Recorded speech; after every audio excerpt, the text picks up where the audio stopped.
Bismillahirrahmanirrahim. Assalamualaikum warahmatullahi wabarakatuh. Alhamdulillahi wassalatu wassalam ala rasulillah wa ala alihi wa ashabihi wa man walah. Asyhadu an la ilaha illallah wahdahu la syarikalah wa asyhadu anna Muhammadan abduhu wa rasuluhu la nabiyya ba'dah, amma ba'd. Hadirin yang dimuliakan oleh Allah Subhanahu wa taala, alhamdulillah, dengan memuji Allah Subhanahu wa taala kita bersyukur atas segala nikmat dan karunia-Nya. Kembali Allah mudahkan kita untuk mempelajari agama Allah yang mulia ini. Semoga Allah memberkahi kita sekalian, menambah taufik dan hidayah-Nya, menetapkan kita di atas kitab dan sunnah sampai akhir hayat kita. Hadirin yang dimuliakan Allah, pelajaran kita mempelajari Fiqhu Al-Adiyah wal-Adhkar yang ditulis oleh Syekh Abdul Razak ibn Abdul Muhsin Abbad Al-Badr. Terakhir pembahasan kita penjelasan tentang keutamaan daripada zikir, bahwasanya dia adalah amal yang paling afdal, yang paling azka wa afdal, ya. Dan disebutkan di sini oleh penulis tentang makna firman Allah, inna salata tanha anil fahsya'i wal munkar wa la dzikrullahi akbar. Salat itu akan mencegah dari perbuatan keji dan munkar, dan mengingat Allah itu akbar. Penulis menjelaskan di sini, ya, beberapa tafsir para ulama, ya, dalam rangka menjelaskan tentang kedudukan dzikir sebagai amal yang sangat afdal, di mana firman Allah wala dzikrullahi akbar disebutkan oleh para ulama beberapa makna, ya, yang dimaksud tentang wala dzikrullahi akbar. Di antaranya adalah bahwasanya keadaan kalian mengingat Allah dalam sholat itu yang lebih besar. Maka sholat yang menjadi inti pelaksanaannya adalah bagaimana kalian mengingat Allah di dalam mengerjakannya, ya. Kemudian sebagian lagi para ulama, ya, menjelaskan, ya, bahwasanya mengingat Allah itu adalah sebaik-baik amal ibadah yang tidak terdapat di dalamnya mengingat Allah Subhanahu wa taala, ya. Di antaranya lagi ada para ulama menjelaskan bahwasanya mengingat Allah Subhanahu wa taala itu lebih besar bersamaan dengan terus-menerusnya kalian melaksanakan sholat. Terus-menerusnya kalian melaksanakan sholat, ya. Ini diantara wala dzikrullahi akbar. Yang keempat diantara makna wala dzikrullahi akbar, ini penjelasan Syekhul Islam Ibnu Taimiyah rahimahullah, bahwasanya tujuan dari sholat itu ada dua. Yang pertama adalah mencegah dari perbuatan keji dan munkar, ya. Yang kedua adalah mengingat Allah Subhanahu wa taala, ya. Nah, mengingat Allah Subhanahu wa taala itu lebih besar dari sekedar mencegah dari perbuatan keji dan munkar. Karena dia adalah tujuan. Karena dia adalah tujuan. Sehingga sholat sendiri itu ditegakkan adalah untuk mengingat Allah Subhanahu wa taala. Maka ini diantara beberapa penjelasan para ulama makna wala dzikrullahi akbar, yang menjelaskan kepada kita sekalian zikir sebagai seutama-utama amalan yang sangat dicintai oleh Allah Subhanahu wa taala. Kemudian hadirin yang dimuliakan Allah, masih dalam muqaddimah kitab ini, penulis kemudian menjelaskan tentang keutamaan dari memperbanyak zikir kepada Allah Subhanahu wa taala. Memperbanyak zikir kepada Allah Subhanahu wa taala. Beliau rahimahullah menjelaskan, laqad amara Allahu fi kitabihi ibadahul mu'minin bil ikthar min dzikrih qiyaman wa qu'udan wa 'alal junub bil laili wan nahar wa fil barri wal bahr wa fis safari wal hadar wa fil ghina wal faqr wa fis sihhati was suqmi wa fis sirri wal 'alan wa fi kulli hal wa rattaba lahum 'ala dzalika jazilal ajr wa adhimat thawab wa jamilal ma'ab. Allah telah memerintahkan hamba-hambanya yang beriman untuk memperbanyak ingat kepada Allah Subhanahu wa taala dalam segala keadaan. Mereka sedang berdiri, duduk, berbaring, mereka sedang dalam keadaan di darat, di lautan, sehat, sakit, safar, hadir, ya, mereka dalam keadaan sendiri beramai-ramai dalam setiap hal, ya. Allah Subhanahu wa taala memerintahkan orang-orang beriman untuk banyak mengingat Allah Subhanahu wa taala dan menjanjikan balasan yang besar bagi mereka yang banyak mengingat Allah. Allah berfirman, "Ya ayyuhalladzina amanu dzkurullaha dzikran katsiran wasabbihuhu bukratan wa asilan huwallazi yusalli 'alaikum wa malaikatuhu liyukhrijakum minadh-dhulumati ilan nur wa kana bil mu'minina rahiman tahiyyatuhum yawma yalqawnahu salam wa 'adda lahum ajran kariman." Wahai orang-orang yang beriman, hendaklah kalian banyak mengingat Allah, bertasbihlah, bersucikan Allah di pagi dan di petang hari. Dialah Allah yang bersalawat kepada kalian, begitu juga para malaikatnya, agar kalian keluar dari kegelapan menuju cahaya. Dan Allah sangat menyayangi orang-orang beriman. Ucapan salam, ya, tahiyat, ya, pada hari perjumpaan dengan Allah nanti adalah ucapan keselamatan, dan Allah akan siapkan bagi mereka ajron kariman, balasan yang besar, balasan yang karim, yang dipenuhi dengan keberkahan, ya. Maka ayat ini jelas sekali anjuran dan perintah kepada orang-orang beriman untuk banyak mengingat Allah, serta apa yang akan mereka dapatkan ketika mereka lakukan hal tersebut, yaitu mereka Allah pelihara dan jaga, ya, dari kesesatan-kesesatan, kegelapan-kegelapan, keburukan, dan Allah bimbing mereka di atas cahaya, ya. Allah SWT merahmati mereka, menyayangi mereka, dan Allah SWT akan masukkan mereka ke dalam surga, ya, memberikan balasan yang besar kepada mereka. Maka ini janji Allah bagi mereka yang banyak mengingat Allah Subhanahu wa taala. Perkataan kemudian Syekh Abdul Razak menjelaskan, adapun firman Allah Subhanahu wa taala, wa huwallazi yusalli alaikum, Allah lah Subhanahu wa taala yang berselawat kepada kalian, begitu juga dengan malaikatnya. Walladzi yusalli 'alaikum wa malaikatuhu fihi a'dhamut targhib fil iktsar min dzikrillah wa ahsanu haddin 'ala dzalik. Ayat ini berisi anjuran dan dorongan yang sangat kuat untuk kita banyak mengingat Allah. Kenapa? Karena Allah berselawat kepada kalian, begitu juga para malaikatnya.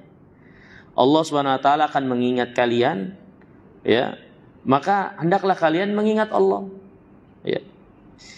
Dan salawat Allah Subhanahu wa taala kepada hambanya adalah pujian, sanjungan Allah untuk hambanya tersebut di hadapan para malaikatnya, ya.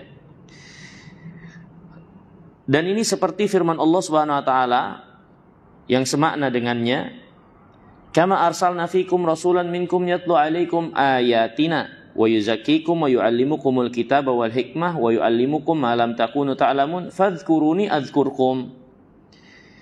Sebagaimana kami utus di tengah-tengah kalian seorang rasul yang membacakan kepada kalian ayat-ayat kami, rasul tersebut mensucikan kalian, mengajarkan kalian Alkitab dan hikmah, dan mengajarkan apa-apa yang kalian tidak ketahui, maka ingatlah kepada Allah. Allah akan mengingat kalian. Allah akan mengingat kalian. Salawat Allah kepada hambanya adalah pujian dan sanjungan kepada hambanya tersebut di hadapan para malaikatnya. Allah sebut mereka dengan pujian dan sanjungan di hadapan para malaikatnya. Fal jaza min jinsil amal. Balasan pastinya sesuai dengan jenis amal. Siapa yang mengingat Allah SWT, Allah akan menyebut-nyebutnya di hadapan makhluknya yang mulia, ya. Kemudian hadirin yang dirahmati dan dimuliakan Allah, penulis juga menjelaskan di sini, faman dzakarallahu fi nafsi dzakarahullahu fi nafsi. Siapa yang mengingat Allah dalam dirinya, Allah akan mengingatnya dalam diri Allah. Maka nggak ada yang lebih agung dari diri Allah Subhanahu wa taala. Siapa yang mengingat Allah di hadapan makhluk, ya, perkumpulan majelis, Allah akan mengingat dan menyebutnya pada majelis yang lebih mulia dari apa yang dia lakukan itu. Tapi sebaliknya, siapa yang lupa kepada Allah, Allah akan melupakannya. Siapa yang lupa kepada Allah, Allah akan melupakan, berpaling darinya. Maka orang yang banyak mengingat Allah Subhanahu wa taala, mereka dapat bagian besar. Allah mengingat-ingatnya. Allah menyebut-nyebutnya, memuji dan menyanjungnya, ya. Dari Ibnu Abbas radhiyallahu taala anhuma tentang makna ayat, ya. Ya ayyuhalladzina amanu dzkurullaha dzikran katsiran. Ibnu Abbas mengatakan, fa idza fa'altum, kalau kalian lakukan itu. Kalau kalian lakukan itu, banyak mengingat Allah, ya. Sallallahu alaikum huwa wa malaikatuhu, maka Allah dan para malaikat akan bersalawat kepada kalian. Ya. Dan di sini dijelaskan oleh penulis, salawat Allah kepada hambanya adalah pujian dan sanjungan Allah kepada hamba tersebut di hadapan para malaikatnya, di hadapan hamba-hambanya yang mulia, di hadapan al-kiramul bararah, malaikat yang mulia dan penuh dengan bakti. Itu yang dimaksud dengan salawat Allah kepada makhluknya.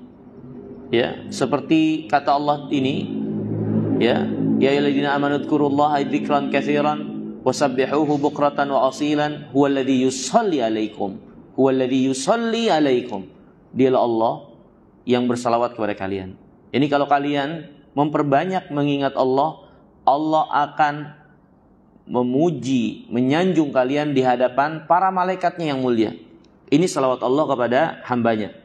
Adapun salawat malaikat kepada manusia yang banyak mengingat Allah, orang-orang beriman yang banyak mengingat Allah, maka maknanya adalah ad-du'a lahum wal istighfar.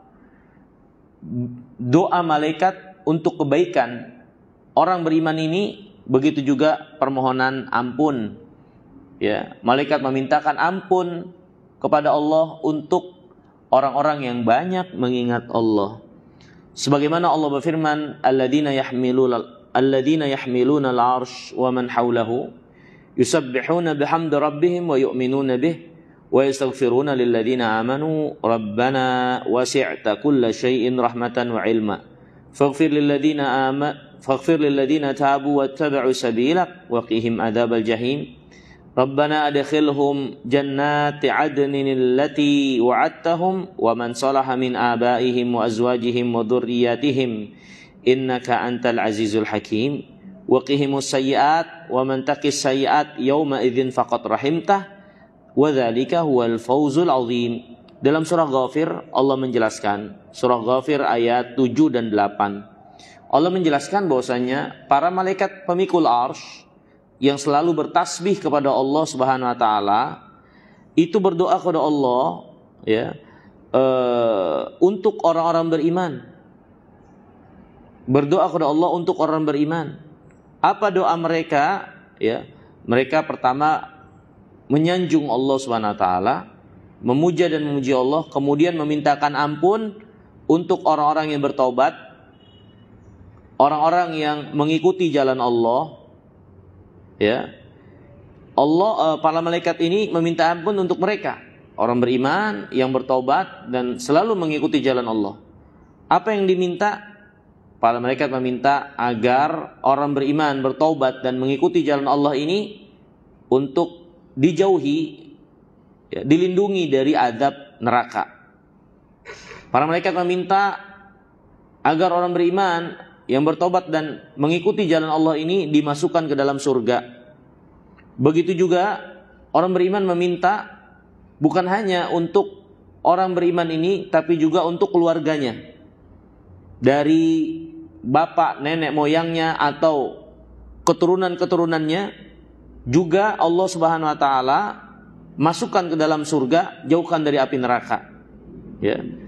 Kemudian para malaikat juga ini meminta agar orang yang beriman, bertobat dan mengikuti jalan Allah ini Allah lindungi dari setiap kejelekan.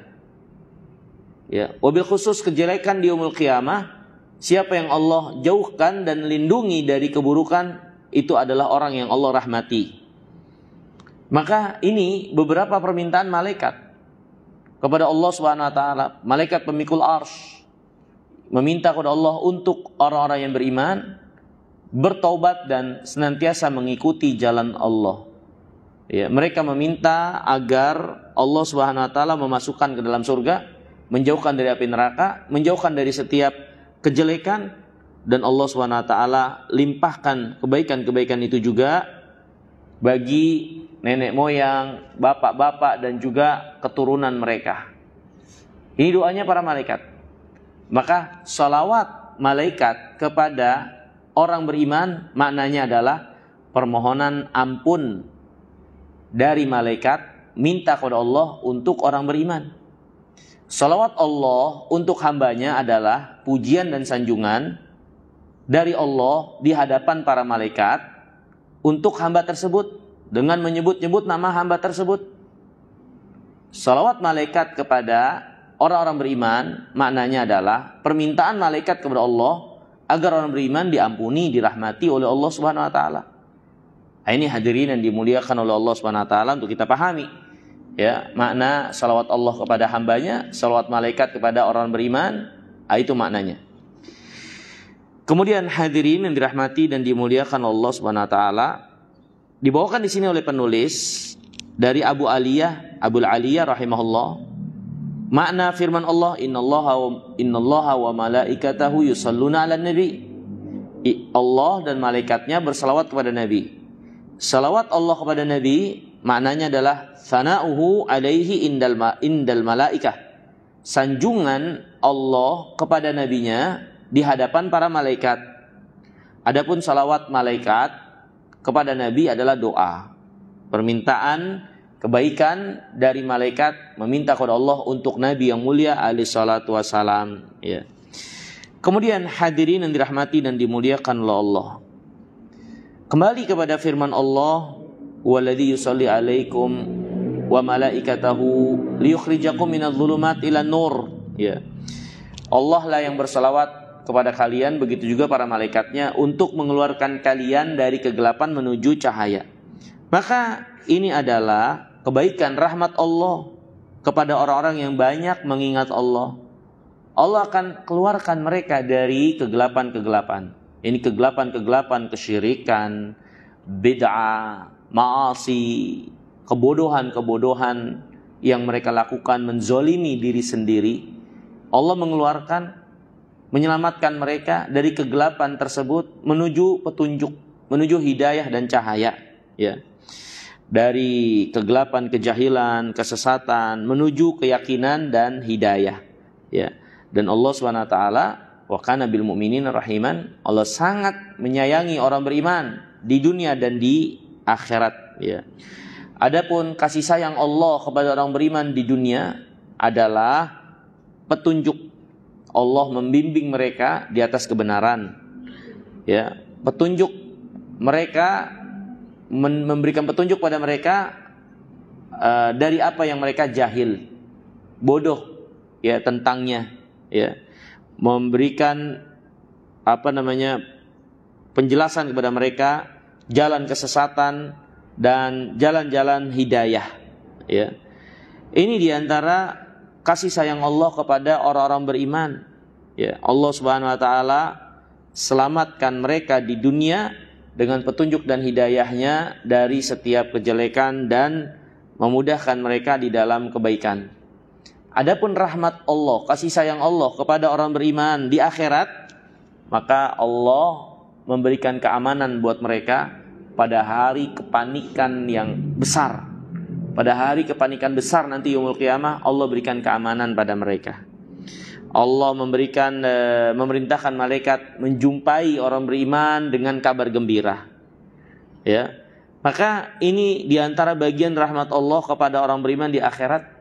Ya, diantaranya juga Allah masukkan orang beriman ke dalam surganya. Ya. Ini kasih sayang Allah buat orang beriman ya di akhirat. Ya. Maka firman Allah, wa kana bil mu'minina rahiman, Allah sangat menyayangi orang beriman, maksudnya adalah menyayangi mereka di dunia dan di akhirat. Ya. Kemudian hadirin yang dirahmati dan dimuliakan Allah, Allah juga berfirman dalam ayat yang lain, penjelasan dan motivasi untuk banyak mengingat Allah Subhanahu wa taala dan apa yang akan didapatkan bagi orang yang banyak mengingat Allah. Ini dalam surah Al-Ahzab ayat 35. Allah berfirman, "Innal muslimina wal muslimat, al mu'minina wal mu'minat, wal qanitina wal qanitat, was sadiqina was sadiqat, was sabirina was sabirat, wa khashi'ina wal khashi'at, wal mutasaddiqin wal mutasaddiqat, was saimina was saimat, wal hafidhina furujahum wal hafidhat, wad dzakirina Allah katsiran wad dzakirat, a'adda Allahu lahum maghfiratan wa ajran 'azima." Dalam surah Al-Ahzab ayat 35, Allah berfirman, orang beriman, laki-laki ataupun perempuan, orang muslim, laki-laki ataupun perempuan, mereka yang taat, mereka yang jujur, mereka yang bersedekah, mereka yang sabar, mereka yang khusyuk, mereka yang puasa, mereka yang menjaga kemaluan mereka, baik laki-laki ataupun perempuan, dan mereka yang banyak mengingat Allah, baik laki-laki ataupun perempuan, Allah siapkan bagi mereka ampunan dan ajran aziman, balasan yang azim, yang besar. Ya. Maka ini diantara dalil selain dari firman Allah tadi surah Al-Ahzab ya ayat 41 sampai 43, firman Allah ini juga surat Al-Ahzab ayat 35, penjelasan tentang keutamaan orang yang banyak berzikir kepada Allah, ya. Allah akan siapkan bagi mereka ampunan dan balasan yang sangat besar, ya. Kemudian hadirin yang dimuliakan Allah, dijelaskan juga oleh penulis di sini di antara keutamaan orang yang banyak berzikir. Orang yang banyak berzikir adalah orang yang unggul. Disebut dengan mufarridun as-sabiqun ilal khairat. Orang yang unggul, terdahulu, yang mendahului, terdepan dalam kebaikan. Ya. Mengapa dikatakan demikian? Ya. Karena sabda Nabi yang mulia alaihi wasallam, ya, dari Abu Hurairah radhiyallahu taala an, Rasulullah SAW pernah berjalan di satu jalan kota Mekah. Kemudian beliau melewati satu gunung, yuqalu lahu Jumdan. Gunung itu namanya Jumdan. Maka Nabi bersabda, "Siru hadza Jumdan sabaqal mufarridun." Ayo terus berjalan, ini gunung Jumdan. Orang-orang mufarrid, orang-orang terdepan, unggul, telah mendahului. Maka para sahabat bertanya, "Wamal mufarridun?" Orang-orang yang terdepan, yang unggul, itu siapa? Apa maksudnya? Maka Nabi SAW menjawab, "Adz-dzakirunallaha katsiran wadz-dzakirat." Laki-laki dan perempuan yang banyak mengingat Allah, merekalah mufarridun, orang-orang yang unggul, orang-orang yang terdepan dalam kebaikan. Maka ini hadirin yang dimuliakan Allah, dalil yang menunjukkan keutamaan banyak mengingat Allah. Mereka akan menjadi orang-orang yang unggul, yang terdepan, mengungguli manusia di dalam kebaikan. Ya. Kemudian hadirin yang dirahmati dan dimuliakan oleh Allah SWT, penulis kemudian menjelaskan, innaman yata'ammal hadhihi nusus wa ghairuha minan nususil katsirah alwarida fi bayani 'azimi ajri adh-dhakirin Allah katsiran wadh-dhakirat wa jazil thawabihim wa ma 'adda Allah lahum minan na'imil muqim wa thawabil kabir yaumil qiyamah la tataharrak nafsuhu syauqan wa tam'an. Orang yang mendengar ini dari orang yang beriman, yang hatinya masih hidup, yang masih memiliki detak kehidupan iman dalam dirinya. Siapa yang mendengar ini firman Allah yang menjelaskan tentang keutamaan orang yang berzikir, sabda Nabi SAW yang mendengarkan tentang yang menjelaskan tentang keutamaan orang berzikir, pastinya orang yang beriman akan tergerak hatinya untuk banyak berzikir. Ya, pastinya akan tergerak hatinya untuk banyak berzikir. Ya.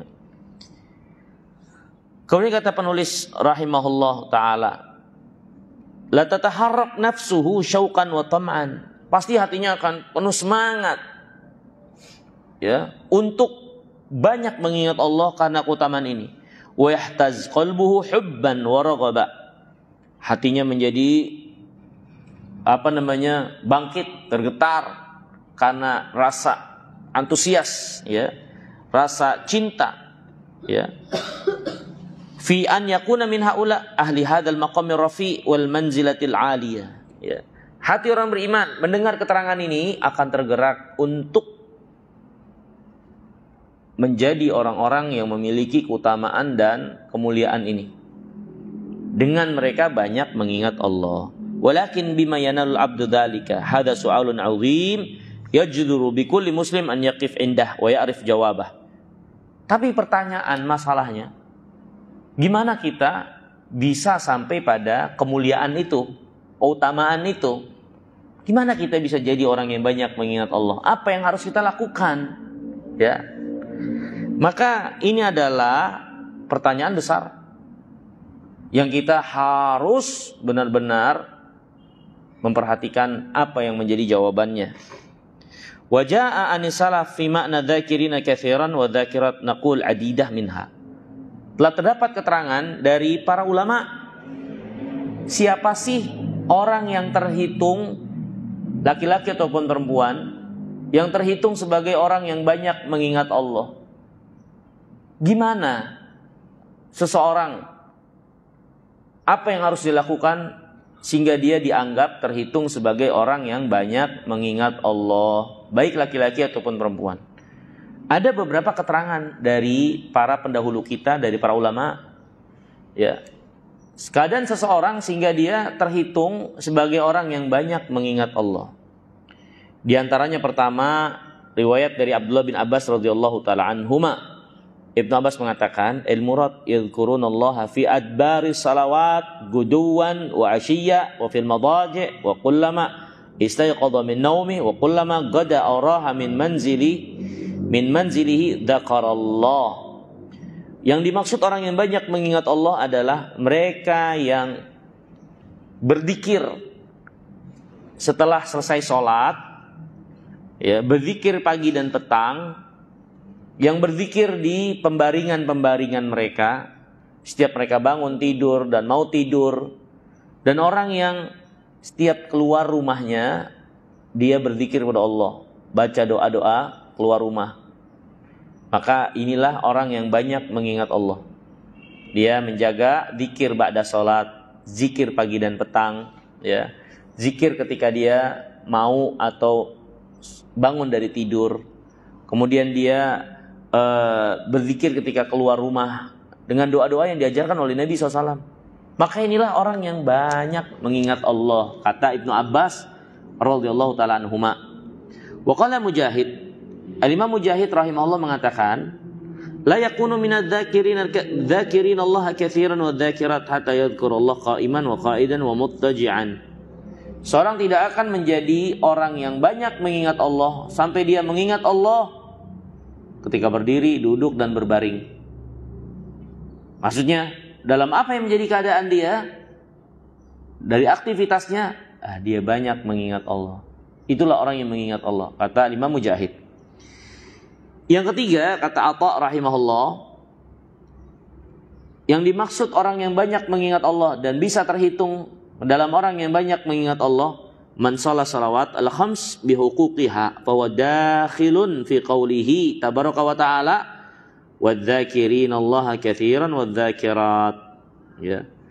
Kata Imam Atha, orang yang melaksanakan salat 5 waktu dengan menunaikan hak-haknya dengan baik, menjaga waktunya, tumakninahnya, kekhusyuannya dia jaga, maka dia masuk ke dalam bagian orang yang banyak mengingat Allah. Jadi kata Imam Atha, orang yang banyak mengingat Allah adalah orang yang benar sholatnya, melaksanakan sholat dan menunaikan hak dari sholat tersebut, dari syarat-syarat dan juga rukunnya, ya. Kemudian terdapat keterangan yang lain dari hadis Nabi yang mulia alaihi salatu wasallam, bahwasanya sifat orang yang banyak mengingat Allah diantaranya adalah mereka yang melaksanakan sholat malam. Ya, dalam hadis yang diriwayatkan oleh Imam Abu Daud, ya, dari Abi Sa'id Al-Khudri radhiyallahu taala an, Rasulullah sallallahu alaihi wasallam bersabda, "Idza aiqadha ar-rajulu ahlahu minal lail, fa shallaya aw shalla rak'ataini jami'an, kutiba minadz-dzakirin Allah katsiran wadz-dzakirat." Kalau seorang suami di malam hari bangun dan membangunkan keluarganya, membangunkan istrinya, kemudian mereka bersama-sama sholat 2 rakaat, ya, berjamaah, maka pasangan suami istri ini terhitung sebagai orang yang banyak mengingat Allah. Ya, ini diantara kriteria sifat orang yang terhitung banyak mengingat Allah. Ini seorang yang menegakkan sholat malam bersama keluarganya. Dia sholat dan dia membangunkan keluarganya, ya, untuk melaksanakan sholat walaupun sekedar 2 rakaat. Ya, maka ini pelajaran besar bagi kita sekalian untuk menghidupkan ini di rumah-rumah kita. Allahul musta'an. Kemudian hadirin yang dirahmati dan dimuliakan Allah Subhanahu wa taala. Waqad su'ila Abu Amr ibn Salah fima naqalahu an-Nawawi anhu fi Kitabil Adhkar anil qadar alladhi yasiru bihil 'abdu min adh-dhakirin Allah katsiran wadh-dhakirat. Abu Amr ibn Salah berdasarkan riwayat yang dibawakan oleh Imam Nawawi dalam kitabnya Al-Adhkar. Amr bin Salah ditanya, berapa batas minimal seorang itu dianggap sebagai orang yang banyak mengingat Allah?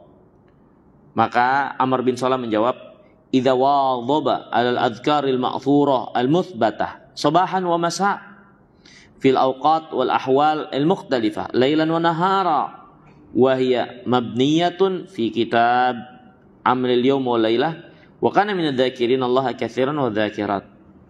Kalau seorang menekuni zikir-zikir yang datang dari Nabi SAW, zikir pagi dan petang, ya, zikir yang dilakukan dalam setiap aktivitas, ya, seperti masuk rumah, keluar rumah, masuk masjid, pergi ke masjid, keluar ke masjid, hubungan suami istri, menaik kendaraan, memakai pakaian, mau makan, selesai makan, masuk toilet, keluar toilet, ya. Kalau seorang menekuni zikir-zikir yang tetap keterangannya dari Rasulullah SAW dari aktivitas keseharian, mau tidur, bangun tidur, maka siapa yang menekuni ini, dia terhitung sebagai orang yang banyak mengingat Allah. Mau laki-laki mau perempuan, itu batas minimalnya, ya. Jadi ada beberapa makna di sini yang disebutkan oleh para ulama. Untuk kita sedikit sebutkan dulu, ya. Di antaranya perkataan Ibnu Abbas. Ibnu Abbas mengatakan itu zikir ba'da sholat, zikir pagi dan petang, zikir ketika bangun dan mau tidur, ya. Kemudian zikir ketika keluar rumah dan masuk rumah, ya, pagi dan petang. Itu yang melakukan itu tergolong pada orang yang banyak mengingat Allah, laki atau perempuan. Al-Imam Mujahid mengatakan orang yang banyak mengingat Allah adalah mereka senantiasa mengingat Allah, berdiri, duduk, berbaring, apa yang menjadi keadaan mereka, aktivitas mereka. Mereka banyak mengingat Allah, masuk dalam kategori itu. Al-Imam Atha mengatakan orang yang melaksanakan sholat 5 waktu dan menjaga syarat dan rukunnya, hak-haknya, maka dia terhitung sebagai orang yang banyak mengingat Allah pagi dan petang. Ya. Kemudian di antara kategori orang yang banyak mengingat Allah adalah seorang yang sholat malam membangunkan istrinya dan sholat 2 rakaat bersama. Ini juga bisa terhitung sebagai orang yang banyak mengingat Allah. Ya. Amr bin Salah mengatakan orang yang banyak mengingat Allah, batas minimalnya adalah yang menekuni Dikir-dikir yang telah datang keterangannya dari Nabi. Masuk rumah, keluar rumah, pergi ke masjid, pakai pakaian, tidur, bangun tidur. Siapa yang menekuni itu, maka dia tergolong atau termasuk dalam orang yang banyak mengingat Allah SWT. Syekh Abdurrahman bin Nasir Sa'di rahimahullah mengatakan, wa aqallu dzalika an yulazimal insan awrad as-sabah wal masa. Minimalnya seorang itu merutinkan zikir pagi dan petang. Ya, zikir pagi dan petang dia rutin. Itu minimal untuk terhitung sebagai orang yang banyak mengingat Allah. Watbaris salawatil khams wa indal awarid wal asbab. Dan juga seorang menekuni zikir ba'da salat, zikir terkait dengan sebab-sebab atau keadaan-keadaan yang opsional, ya, seperti ada musibah, ya, kemudian masuk masjid, keluar masjid, seperti itu. Wa in bagi mudawamatu dzalika fi jamil awqat ala jamil ahwal. Dan sepatutnya itu semua dirutinkan, ditekuni untuk dikerjakan, ya, dibiasakan. Masuk rumah, keluar rumah, ya, pakai pakaian, makan, selesai makan, ditekuni dan dirutinkan. Ya, kata Imam As-Sa'di, ya.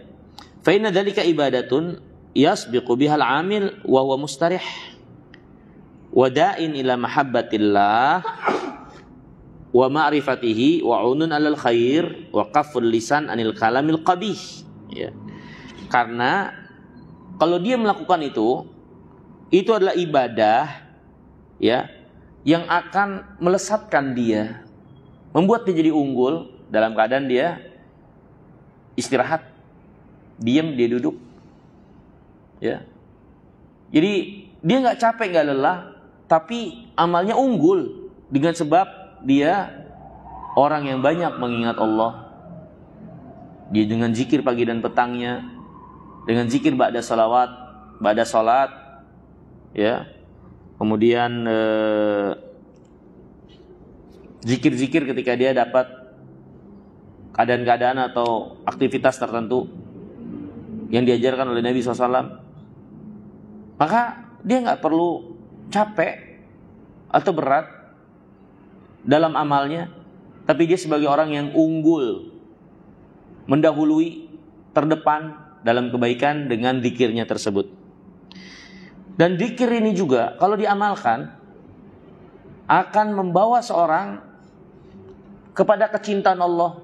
Dia akan mencintai Allah dan membawa atau menjadi sebab Allah mencintainya.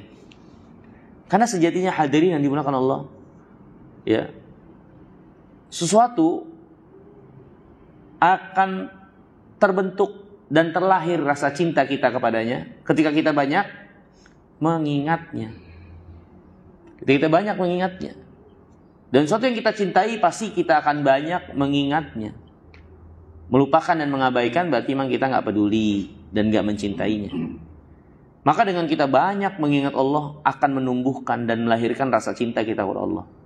Dengan banyak mengingat Allah juga menjadi sebab Allah mencintai hambanya, ya.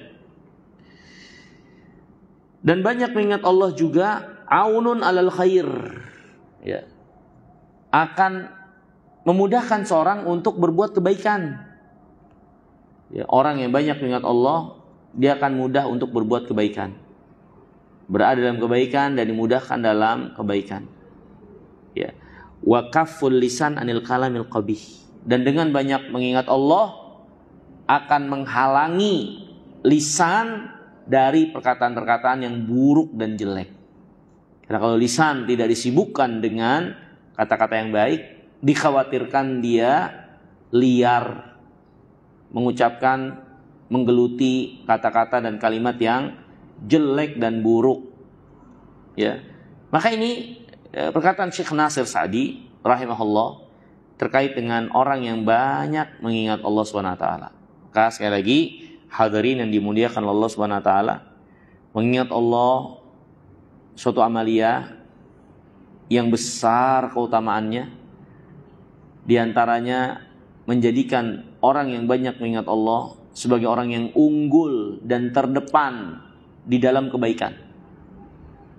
Ya, dengan sedikit yang diamalkan dan tidak memerlukan effort besar, usaha besar, ya, tapi dia membawa dan mendapatkan kebaikan yang sangat banyak. Dia menjadi seorang mufarridun yang unggul dan terdepan. Ya, kemudian bagaimana seorang untuk bisa menjadi orang yang banyak mengingat Allah? Batas minimalnya seperti apa? Kalau kita simpulkan dari keterangan para ulama, ya, orang yang terhitung sebagai orang yang banyak mengingat Allah adalah yang melazimkan zikir-zikir yang diajarkan oleh Nabi SAW dalam aktivitas, ya, yang dia lakukan. Ada zikir-zikirnya maka dia amalkan, masuk rumah, keluar rumah dan lain-lain. Ya, kemudian melazimkan zikir pagi dan petang.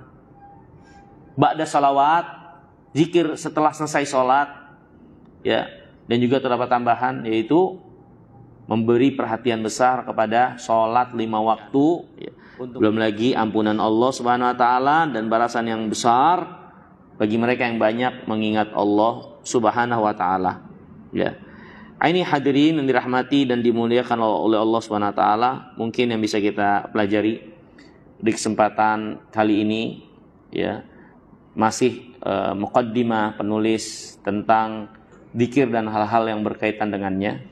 Sudah ada 6 kurang lebih keterangan, ya, yang disebutkan oleh penulis sebagai kata pengantar dari zikir-zikir yang akan disebutkan, ya, pengantar untuk memotivasi kita banyak berzikir kepada Allah, ya.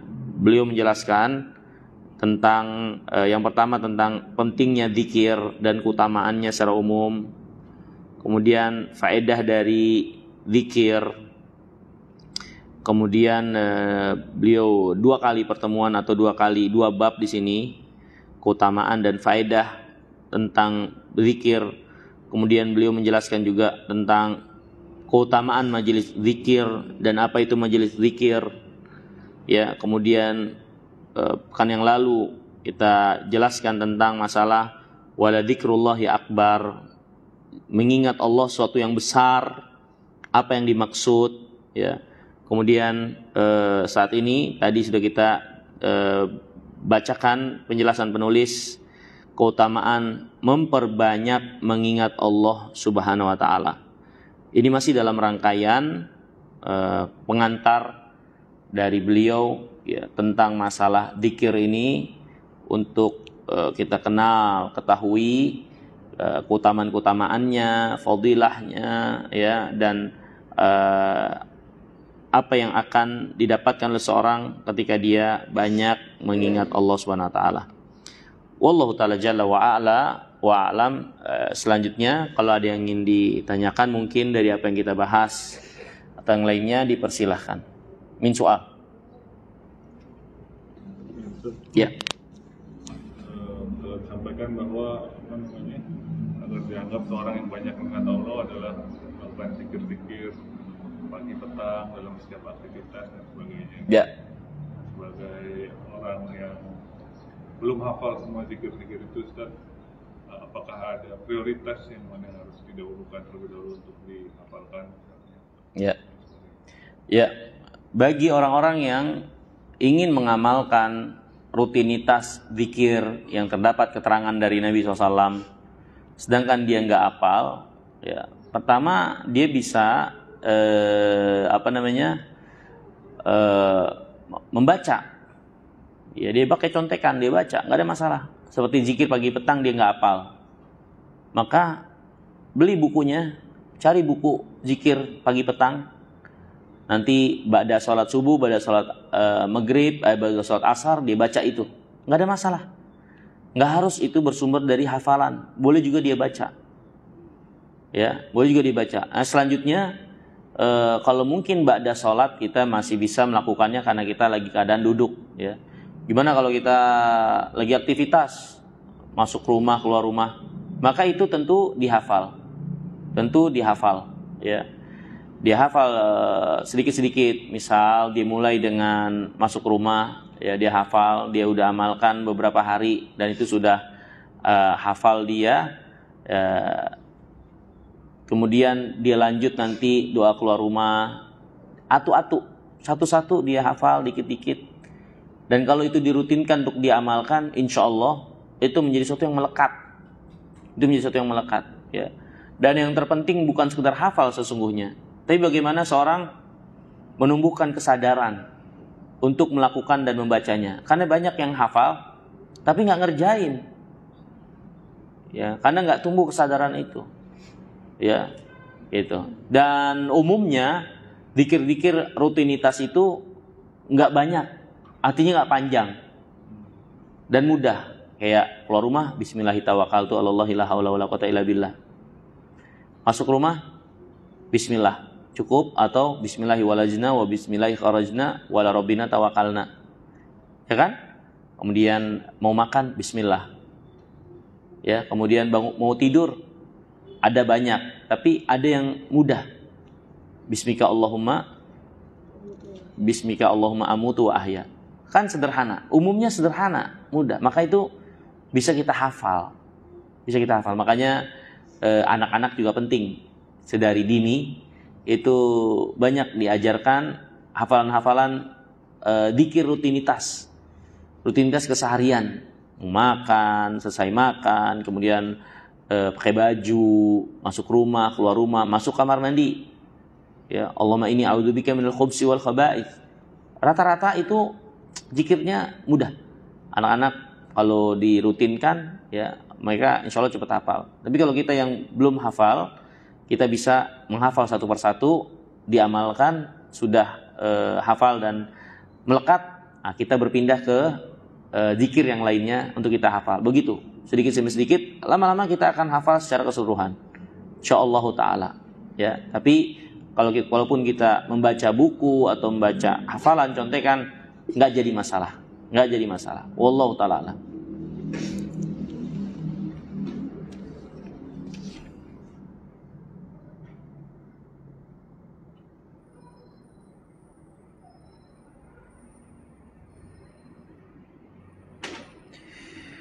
Pertama, sholat malam itu tadi disebutkan bahwasanya orang yang bangun malam kemudian sholat 2 rakaat dengan membangunkan keluarganya, istrinya, dan dia sholat bersama, bisa terhitung sebagai orang yang banyak mengingat Allah, laki-laki dan perempuan.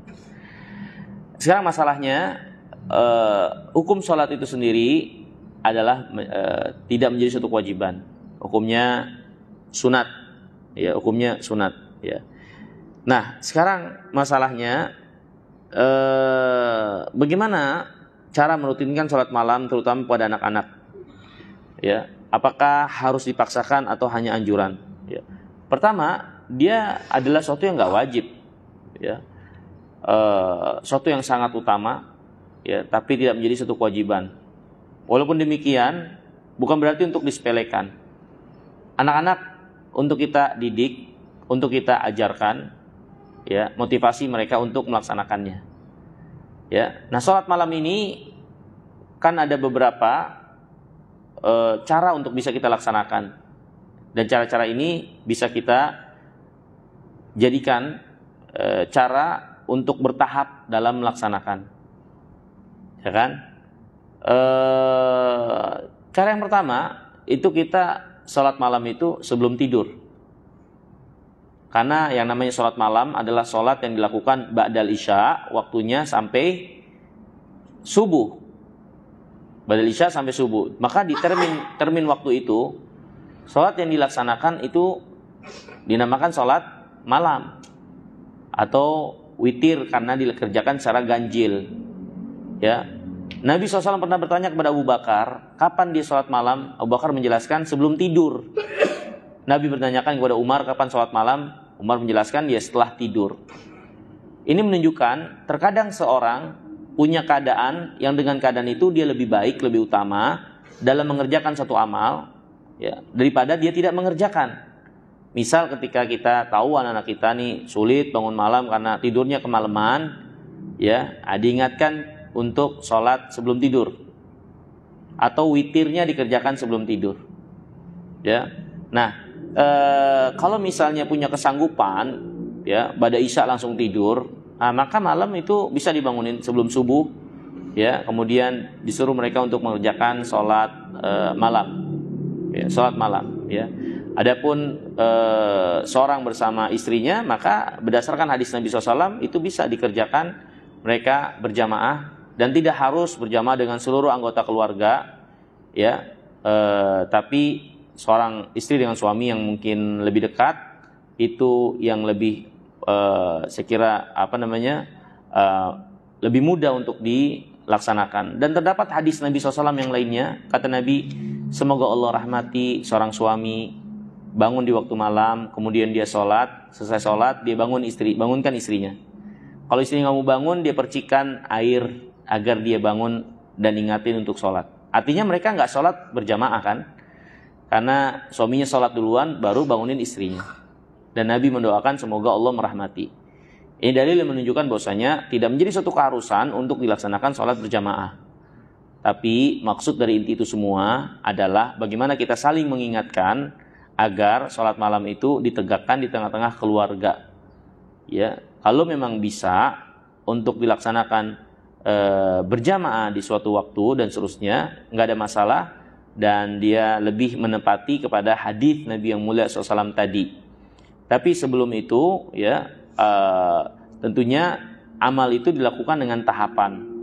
Ya, seorang yang nggak mampu bangun malam, ya, setelah tidur di pertengahan malam atau seperti malam terakhir, maka dia bisa lakukan dimulai dulu dari sebelum tidur untuk dilakukan amal tersebut, ya, sholatnya sholat 2 rakaat kah atau sholat witirnya, ya, seperti itu, dan bertahap, ya. Semoga di kemudian hari dia lebih punya kekuatan lagi untuk melaksanakan di waktu yang paling utama untuk dilaksanakan sholat malam itu, yaitu di bagian akhir di sepertiga malam yang terakhir, ya. Sepertiga bagian akhir di waktu malam itu yang lebih utama, ya.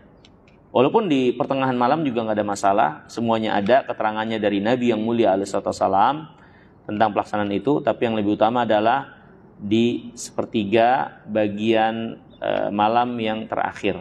Wallahu taala alam bisawab. Mungkin itu yang bisa saya jawab. Ada lagi? Lagi, Ustaz. Ya. Lebih penting mana kita membaca zikir petang misalkan di waktu sore atau malam, Ustaz? Dan misalkan kalau lebih utama mana kita baca dengan hafalan atau dengan baca buku? Pertama, untuk zikir petang yang lebih utama adalah dibaca ba'dal asar sampai terbenam matahari. Itu waktu yang utama. Tapi barang siapa yang terlewat, ya, maka dia masih bisa melaksanakannya ba'da maghrib, ya, sebelum pertengahan malam. Wallahu alam. Sebagaimana keterangan sebagian para ulama untuk itu. Tapi yang lebih utama adalah dari ba'dal asar sampai maghrib itu waktunya. Dan gak harus dia sambungkan dengan sholat asarnya. Bisa juga sholat asar dia zikir ba'da sholat terus selesai dia pergi pulang, ya, nanti dia bacanya jam 5 kah, jam setengah 6 kah, nggak ada masalah, nggak harus disambungkan. Tapi kalau disambungkan untuk lebih mempercepat menunaikan amalan itu lebih utama tentunya, ya. Kemudian mana yang lebih utama, seorang membaca atau hafalannya, ya. Yang lebih utama dalam zikir itu adalah berkesesuaian antara apa yang diucapkan dengan lisan dengan penghayatan, pemahaman yang ada dalam hati. Semakin ini sejalan, ya, maka semakin utama zikir yang dibaca, yang diucapkan. Ya, jadi bukan hanya sekedar lisan. Walaupun zikir itu adalah amalan lisan, tapi hati yang memahami dan mengerti apa yang dibaca dan penuh dengan penghayatan ketika membacanya, itu menjadi lebih berkualitas lagi dari zikir tersebut. Nah, terus bagaimana, hafalan atau membaca? Ya lihat keadaan dia. Mana yang lebih membawa dia pada ketepatan, penghayatan, pengamalan dari zikirnya tersebut, antara menghafal dengan membaca. Kalau terkadang membaca itu justru lebih membawa dia kepada pengertian akan maknanya, bisa jadi itu lebih utama ketimbang hafalan. Seperti itu. Wallahu ta'ala alam bisawab. Kalau misalkan kita dalam berkendara ya, misalkan agak sulit kalau Baca. Iya, kalau berkendara ya nggak mungkin. Ya, tapi bisa aja sih kalau cuman sedikit. Kalau naik motor susah. Atau berhenti dulu sebentar, baca baru jalan. 3 menit paling selesai. Iya. Dan kan nggak harus semua. Zikir pagi dan petang kan nggak harus semuanya. Kita boleh salah satunya saja. Tidak berurutan. Nggak ada masalah. Nggak menjadi satu keharusan semuanya dibaca. Nggak menjadi satu keharusan urutan-urutan seperti yang dibaca dan diperdengarkan itu.